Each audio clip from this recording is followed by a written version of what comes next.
और 20। ठीक है, अब ये छटनी कर ली अपन ने। अभाज्य कौन कौन सी आई?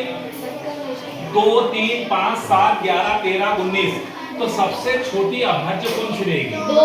चक्कर क्या है कि सभी संख्या विषम है, लेकिन ये सम होने के बाद भी अभाज्य है। और अभाज्य की परिभाषा क्या रहती है? सिर्फ 2 ही गुणनखंड रहे इसके, 1 और स्वयं संख्या। देखो 2 कौन कौन से बारे में आता है? 1 और 2। 1 और 2 में 2 ही संख्या हुई। 3 किसके किस में आता है? 7 किस में आता है? मतलब 2 पढ़ने में। अब भाज्य की बात करते हैं। 4 किस में आता है? 1 में आएगा, 2 में आएगा, 4। कितनी संख्या हो गई? 3। तो इसलिए ये भाज्य हो गई। अभाज्य सिर्फ 2 में ही आएगा, तो ये भाज्य।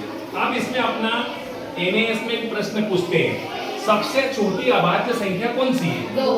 2। सबसे बड़ी अनंत हो जाए।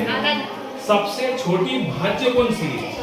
4। सबसे बड़ी अनंत। अगर परीक्षा में ऐसा पूछ ले 1 से 10 के बीच में अभाज्य कौन कौन सी है?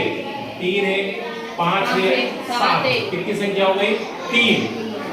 11 से 20 के बीच में पूछे तो 1, 2, 3। ऐसी अभाज्य 3 संख्या से, तो ऐसी संख्या अपन निकाल सकते हैं। एक ना तो भाज्य ना अभाज्य, सिर्फ सबसे छोटी प्राकृत है, सबसे छोटी विषम संख्या है और 2 का पूर्ववर्ती है। इस टाइप का अपन कर सकते हैं। तो भाज्य वाली ध्यान रखना, सबसे छोटी अभाज्य 2 है, बल्कि वह सम है, फिर भी अभाज्य। एक ही ऐसी संख्या है जो सम होने के बाद भी अभाज्य है। ठीक।